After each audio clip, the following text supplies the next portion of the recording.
Cara agar terhindar dari fitnah Dajjal. Keluarnya Dajjal merupakan satu perkara yang pasti. Dajjal akan berusaha menyesatkan manusia dari jalan Allah Subhanahu wa Ta'ala, sehingga orang yang beriman semestinya mengetahui sifat serta fitnah-fitnah Dajjal agar terhindar dari kesesatannya. Pengetahuan tentang kiat agar kita terlindungi dari fitnah Dajjal sangatlah penting, karena kita semua menyadari bahwa saat ini kita hidup di akhir zaman. Siapa saja yang nanti akan bertemu Dajjal, bisa saja ia akan terpedaya oleh fitnahnya dan menjadi pengikutnya. Nabi SAW telah menunjuki pada umatnya mengenai apa saja kiat untuk membentengi diri dari fitnah Dajjal. Beliau telah meninggalkan umatnya dengan penjelasan yang amat jelas, karena fitnah yang satu ini adalah sebesar-besarnya fitnah yang ada hingga akhir zaman. Bahkan setiap Nabi selalu memperingatkan dari fitnah ini, terkhusus Nabi Muhammad SAW sebagai penutup para Nabi. Melanjutkan pembahasan serial Dajjal sebelumnya, berikut kami ulas cara untuk menghindari fitnah Dajjal. Pertama, berpegang teguh dengan ajaran Islam. Modal utama untuk menghadapi fitnah Dajjal adalah dengan mengenal ajaran Islam dengan benar, terutama lebih mendalami nama dan sifat Allah. Karena dengan mengetahui hal ini, seseorang pasti tidak akan tertipu dengan tipu muslihat Dajjal. Dajjal itu manusia biasa yang butuh makan dan minum, sedangkan Allah tidak demikian. Dajjal itu buta, sedangkan Allah tidak. Tidak ada seorang pun yang dapat melihat Allah di dunia sampai ia mati. Adapun Dajjal bisa dilihat oleh manusia, baik yang mukmin maupun yang kafir. Oleh karena itu, ini merupakan isyarat akan pentingnya iman, apalagi dengan mengenal serta memahami nama dan sifat Allah. Mengenai hal ini, kita dapat melihat pada kisah yang disebutkan dalam hadis Abu Sa'id Al-Khudri berikut ini. Dajjal muncul, lalu seseorang dari kalangan kaum mukminin menuju ke arahnya. Lalu bala tentara Dajjal yang bersenjata menemuinya. Mereka bertanya, "Mau kemana kamu?" Mukmin itu menjawab, "Hendak ke orang yang muncul itu." Mereka bertanya lagi, "Apa kamu tidak beriman kepada Tuhan kami?" Mukmin itu menjawab, "Rob kami tidaklah samar." Mereka berkata, "Bunuh dia." Lalu mereka saling berkata satu sama lain, "Bukankah Tuhan kita melarang untuk membunuh seseorang tanpa perintahnya?" Mereka membawanya menuju Dajjal. Saat orang mukmin melihatnya, ia berkata, "Wahai sekalian manusia, inilah Dajjal yang disebut oleh Rasulullah SAW." Lalu Dajjal memerintahkan orang itu untuk dibelah. Ia berkata, "Ambil dan belahlah dia."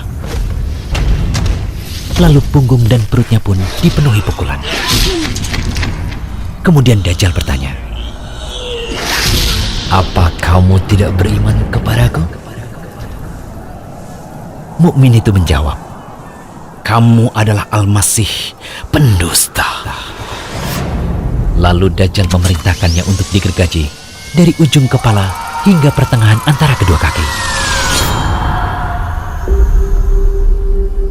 Kemudian Dajjal berjalan di antara dua potongan tubuh itu, lalu berkata, "Berdirilah." Tubuh itu pun berdiri. Selanjutnya, Dajjal bertanya kembali kepadanya, "Apa kamu beriman kepadaku?" Ia menjawab, "Aku semakin mengetahuimu." Kemudian orang mukmin itu berkata, "Wahai sekalian manusia, sesungguhnya Dajjal tidak akan bisa berbuat seperti ini lagi kepada siapapun setelah aku." Lalu Dajjal mengambilnya untuk disembelih. Tetapi Allah menjadikan anggota badan yang berada di antara leher dan tulang belakang itu seperti tembaga atau perak, sehingga Dajjal tidak mampu membunuhnya. Kemudian Dajjal memegang kedua tangan dan kakinya, lalu dilemparkan.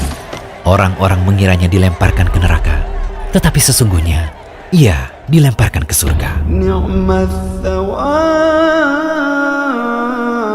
Setelah itu Rasulullah SAW bersabda, "Dia adalah manusia yang kesaksiannya paling agung di sisi Rabb seluruh alam." وحسنت مرتفقا. Kedua, berlindung pada Allah dari fitnah Dajjal, terkhusus dalam sholat. Dari Abu Hurairah radhiyallahu anhu, Rasulullah SAW bersabda, jika salah seorang di antara kalian melakukan tasyahud, mintalah perlindungan pada Allah dari 4 perkara. Allahumma inni a'udzubika min adzabi jahannam, wa min adzabil qabr, wa min fitnatil mahya wal mamat, wa min syarri fitnatil masihid dajjal. Ya Allah, aku meminta perlindungan padamu dari siksa jahanam, dari siksa kubur, dari fitnah hidup dan mati, dan dari kejelekan fitnah Al-Masih Ad-Dajjal. Alhamdulillahilladzi anzala ala abdihil kitab wa lam yaj'al lahu 'iwaja. Ketiga, menghafal surat Al-Kahfi. Nabi SAW telah memerintahkan untuk membaca awal-awal surat Al-Kahfi agar terlindungi dari fitnah Dajjal. Dalam riwayat lain disebutkan akhir-akhir surat Al-Kahfi yang dibaca. Intinya surat Al-Kahfi yang dibaca bisa awal atau akhir surah. Dan tentu yang lebih sempurna adalah menghafal seluruh ayat dari surah tersebut. Dari Abu Darda, ia berkata bahwa Nabi SAW bersabda, barang siapa menghafal 10 ayat pertama dari surat Al-Kahfi, maka ia akan terlindungi dari fitnah Dajjal. Hadis riwayat Muslim. Dari An-Nawas bin Sam'an, ia berkata bahwa Rasulullah SAW bersabda, barang siapa di antara kalian mendapati zamannya Dajjal, bacalah awal-awal surat Al-Kahfi. Hadis riwayat Muslim. Dalam hadis lain juga disebutkan dari Abu Darda, ia berkata bahwa Nabi SAW bersabda, barang siapa membaca 10 ayat terakhir dari surat Al-Kahfi, maka ia akan terlindungi dari fitnah Dajjal. Hajjaj berkata, barang siapa membaca 10 ayat terakhir dari surat Al-Kahfi. Hadis riwayat Ahmad. Syekh Shu'aib Al-Arnaud mengatakan bahwa hadis ini sahih. Imam Nawawi rahimahullah berkata, kenapa yang dianjurkan untuk dibaca adalah surat Al-Kahfi? Karena di awal surah tersebut terdapat ayat-ayat yang menakjubkan. Siapa yang mau merenungkannya, niscaya ia akan terlindungi dari fitnah Dajjal. Di dalam surah Al-Kahfi, sungguh banyak kisah-kisah yang dapat dijadikan ibrah. Mulai dari kisah penghuni gua, kisah Musa dan Khidir, dan kisah Dzulqarnain, juga terdapat penetapan hari kebangkitan. Oleh karena itu, sudah sepantasnya surat ini dibaca, difahami maknanya, dan lebih baik lagi dihafalkan. Keempat, menjauh dari Dajjal. Saat Dajjal keluar, jangan sesekali mencoba mendekat.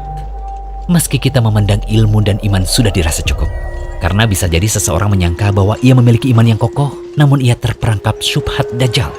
Lalu akhirnya ia pun menjadi pengikut setianya.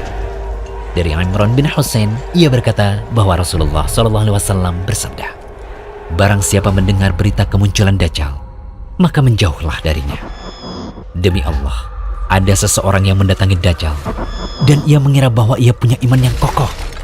Namun malah ia yang menjadi pengikut Dajjal karena ia terkena syubhatnya ketika Dajjal itu muncul. Hadis riwayat Abu Daud dan Ahmad. Syekh Albani mengatakan bahwa hadis ini sahih. Semoga pemaparan kami ini bisa menjadi peringatan serius bagi kaum muslimin untuk benar-benar memperbanyak amalan-amalan tadi agar kita diselamatkan oleh Allah dari fitnah Dajjal. Nantikan pembahasan serial Dajjal berikutnya hanya di channel Rumaiso.com. Jangan lupa kunjungi Rumaiso.com. Update setiap hari, insya Allah.